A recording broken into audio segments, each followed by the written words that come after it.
This video is going to show how to find the mean and standard deviation on a TI-84 Plus. Let's turn it on. All right. So in order to enter the list of the data set, we go to Stat, and under Edit is where we put in the numbers. So see how the 1 is highlighted? I'm going to hit Enter. It looks like this calculator actually has 2 lists in here anyway. I'm going to show you how to delete lists. I want them all cleared. So I'm going to go up where it's highlighted to line 2. I'm going to hit Clear. And then when I arrow back down, you'll see line 2 is clear.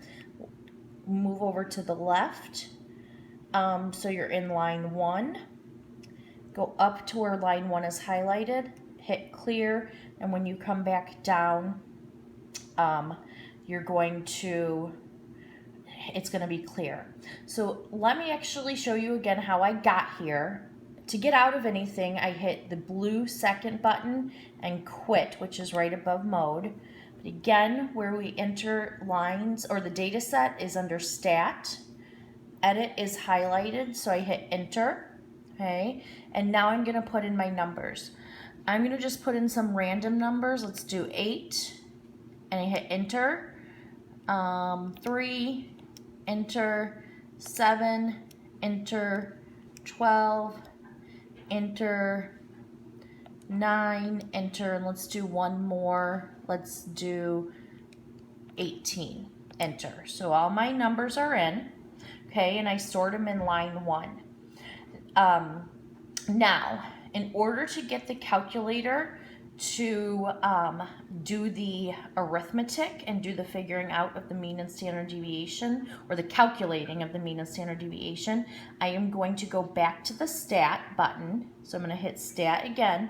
If I wanted to, I could hit second quit, but I don't have to. If I hit second quit, it brings you back to this home screen, or but the line is still in there. So I'm going to hit Stat. Again, I put my line in Edit, but I want this calculator to do some calculations now.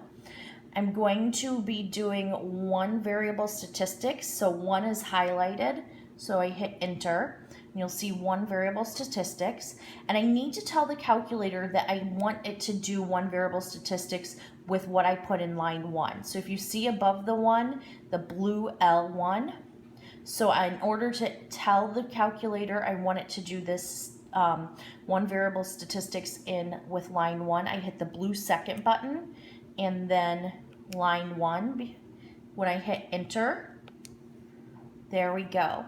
So you can see that X bar is the mean, and it's 9.5. Actually, the sum of all the numbers is 57, so it does that for me.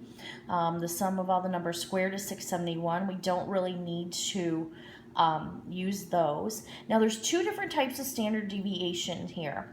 Okay, you'll notice the sigma symbol that we've been using. We're going to continue to use the sigma symbol. However, for the standard deviation that the calculator produces, we're going to use the one that's S.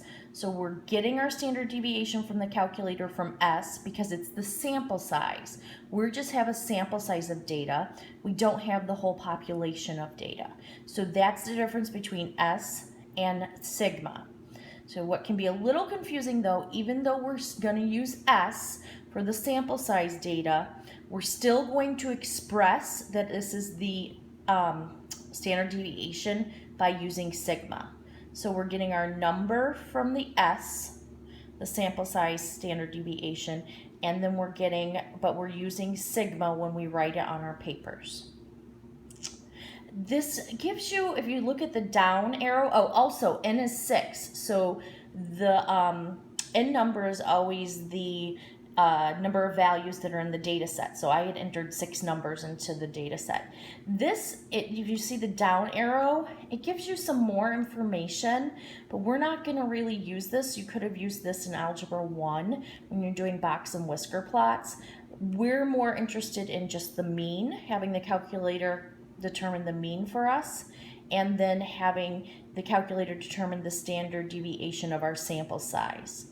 Right. This concludes how to find the standard deviation and mean on a TI 84. This can be used also on a TI 83. If you have any questions, please ask your teacher.